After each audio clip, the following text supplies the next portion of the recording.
ತಮ್ಮ ಹೋರಾಟಕ್ಕೆ ಸಂದಿರ್ತಕ್ಕಂಥ ಗೆಲುವು ಅಂತ ಹೇಳಿ ರಾಹುಲ್ ಗಾಂಧಿ, ಪ್ರಿಯಾಂಕಾ ಗಾಂಧಿ ಆದಿಯಾಗಿ ರಾಜ್ಯದ ಕಾಂಗ್ರೆಸ್ ಪುಡಾರಿಗಳು ಕೂಡ ಹೇಳಿಕೆಗಳನ್ನು ನೀಡ್ತಾ ಇದ್ದಾರೆ. ತಮ್ಮ ಹೋರಾಟದ ಗೆಲುವು ಅಂತೇಳಿ ಮತ್ತೊಂದು ಕಡೆ ಇದು ಕಾಂಗ್ರೆಸ್ ಪಕ್ಷದ ಗೆಲುವು ಅಥವಾ ಸಿಜೆಪಿಯ ಗೆಲುವು ಅಂತೇಳಿ ಅದು ಕೂಡ ಚರ್ಚೆ ನಡೀತಾ ಇದೆ ಬೇರೆ ಬೇರೆ ಟಿವಿ ಚಾನೆಲ್ಗಳಲ್ಲಿ. ನಾನು ಹೇಳ್ತಾ ಇದ್ದೇನೆ, ಧರ್ಮೇಂದ್ರ ಪ್ರಧಾನ್ ರವರು ತಮ್ಮ ಜೀವನದುದ್ದಕ್ಕೂ ಸಹ ಈ ದೇಶದ ವಿದ್ಯಾರ್ಥಿಗಳ ಧ್ವನಿಯಾಗಿ ಅಖಿಲ ಭಾರತೀಯ ವಿದ್ಯಾರ್ಥಿ ಪರಿಷತ್ ಎಬಿವಿಪಿಯ ಮುಖೇನ ವಿದ್ಯಾರ್ಥಿಗಳ ಧ್ವನಿಯಾಗಿ ಹಲವಾರು ವರ್ಷಗಳಿಂದ ಹೋರಾಟವನ್ನು ಮಾಡ್ಕೊಂಡು ಬಂದಿರತಕ್ಕಂಥವ್ರು. ದುರಾದೃಷ್ಟ ಇವತ್ತು ನೀಟ್ ಪ್ರಶ್ನೆ ಪತ್ರಿಕೆ ಲೀಕ್ ಆಗಿರುವಂಥದ್ದು, 20ಕ್ಕೂ ಹೆಚ್ಚು ವಿದ್ಯಾರ್ಥಿಗಳು ಆತ್ಮಹತ್ಯೆ ಮಾಡ್ಕೊಂಡಿರ್ತಕ್ಕಂಥದ್ದು, ಇದು ಯಾರು ಕೂಡ ಒಪ್ಕೊಳ್ತಕ್ಕಂಥ ಪ್ರಶ್ನೆ ಎಲ್ಲ, ನೋವು ತಂದಿರುವಂಥ ಸಂಗತಿ.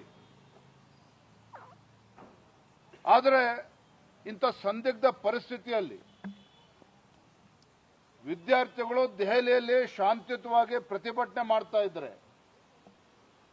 ವಿದ್ಯಾರ್ಥಿಗಳ ಪ್ರತಿಭಟನೆಯನ್ನ ದುರುಪಯೋಗ ಪಡಿಸಿಕೊಂಡು ತಮ್ಮ ರಾಜಕೀಯ ಬೇಳೆಯನ್ನು ಬೇಯಿಸಿಕೊಳ್ತಕ್ಕಂಥ ಷಡ್ಯಂತ್ರ ಕುತಂತ್ರಗಳು ನಡೀತಾ ಇದ್ದಾವೆ.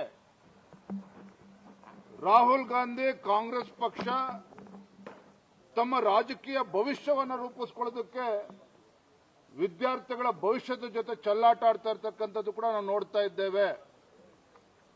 ಇದರ ಜೊತೆಗೆ ಕೆಲವು ಸಮಾಜಘಾತಕ ಶಕ್ತಿಗಳು ಕೂಡ ಈ ದೇಶದಲ್ಲಿ ಒಂದು ಅಭದ್ರತೆಯನ್ನ ನಿರ್ಮಾಣ ಮಾಡಬೇಕು, ಈ ದೇಶದಲ್ಲಿ ಒಂದು ಅರಾಜಕತೆ ಸೃಷ್ಟಿ ಮಾಡಬೇಕು. ಇದನ್ನು ನಾನು ಹೇಳ್ತಾ ಇಲ್ಲ, ವಾಂಗ್ಚುಕ್ ಅವರು ತಮ್ಮ ಉಪವಾಸ ಸತ್ಯಾಗ್ರಹದಿಂದ ಹಿಂದೆ ಸರಿಬೇಕಾದ್ರೆ ಇದನ್ನು ಕೂಡ ಅವರು ಹೇಳಿದ್ದಾರೆ. ವಿದ್ಯಾರ್ಥಿಗಳ ಹೋರಾಟವನ್ನ ಕೆಲವು ಸಮಾಜಘಾತಕ ಶಕ್ತಿಗಳು ದುರುಪಯೋಗ ಪಡಿಸಿಕೊಳ್ತಾ ಇದ್ದಾವೆ, ಅದಕ್ಕೋಸ್ಕರ ನಾವು ಉಪವಾಸವನ್ನು ಹಿಂತೆಗೆದುಕೊಳ್ತಾ ಇದ್ದೇನೆ ಅನ್ನೋ ಮಾತನ್ನು ವಾಂಗ್ಚುಕ್ ಅವರು ಕೂಡ ಹೇಳಿದ್ದಾರೆ.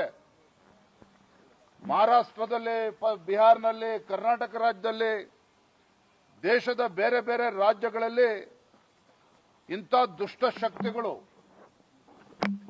ವಿದ್ಯಾರ್ಥಿಗಳ ಹೆಸರಲ್ಲಿ ಬೆಂಕಿ ಹಚ್ಚತಕ್ಕಂಥ ಕೆಲಸ ಮಾಡೋದಕ್ಕೆ ಹೊರಟಿದ್ದಾರೆ. ವಿದ್ಯಾರ್ಥಿಗಳ ಭವಿಷ್ಯಕ್ಕೆ ಕೊಳ್ಳಿಡ್ತಕ್ಕಂಥ ಕೆಲಸವನ್ನು ಮಾಡೋದಕ್ಕೆ ಹೊರಟಿದ್ದಾರೆ. ಇದರಿಂದ ಎಚ್ಚೆತ್ತುಕೊಂಡು ಇವತ್ತು ಧರ್ಮೇಂದ್ರ ಪ್ರಧಾನ್ ರವರು, ಮಾನ್ಯ ಸಚಿವರು ತಾವೇ ಮುಂದೆ ಬಂದು ರಾಜೀನಾಮೆಯನ್ನು ಕೊಟ್ಟಿದ್ದಾರೆ. ಮತ್ತೊಂದು ಕಡೆ ಪ್ರಧಾನಮಂತ್ರಿಗಳು ನರೇಂದ್ರ ಮೋದಿಜಿಯವರು ನಿನ್ನೆನೂ ಕೂಡ ಅವರ ಹೇಳಿಕೆನ ಬಿಡುಗಡೆ ಮಾಡಿದ್ದಾರೆ, ಮೊನ್ನೆನೂ ಕೂಡ ಅವರು ಹೇಳಿಕೆಯನ್ನು ನೀಡಿದ್ದಾರೆ. ಪಾರದರ್ಶಕವಾಗಿರ್ತಕ್ಕಂಥ ತನಿಖೆ ಆಗಬೇಕು, ಮುಂದೆ ಮತ್ತೊಮ್ಮೆ ಈ ರೀತಿ ಘಟನೆಗಳು ಮರುಕಳಿಸಬಾರದು. ಯಾರಿಂತ ದೇಶದ್ರೋಹಿಗಳಿದ್ದಾರೆ ನೀಟ್ ಪ್ರಶ್ನೆ ಪತ್ರಿಕೆ ಲೀಕ್ ಮಾಡೋ ವಿಚಾರದಲ್ಲಿ ಅವರಿಗೆ ಕಠಿಣವಾಗಿರ್ತಕ್ಕಂಥ ಶಿಕ್ಷೆ ಆಗಬೇಕು ಮತ್ತು ಫಾಸ್ಟ್ ಟ್ರ್ಯಾಕ್ ಕೋರ್ಟ್ನಲ್ಲಿ ಇತ್ಯರ್ಥ ಆಗಬೇಕು ಅಂತ ಹೇಳಿ ಫಾಸ್ಟ್ ಟ್ರ್ಯಾಕ್ ಕೋರ್ಟ್ಗಳನ್ನು ಕೂಡ ರಚನೆ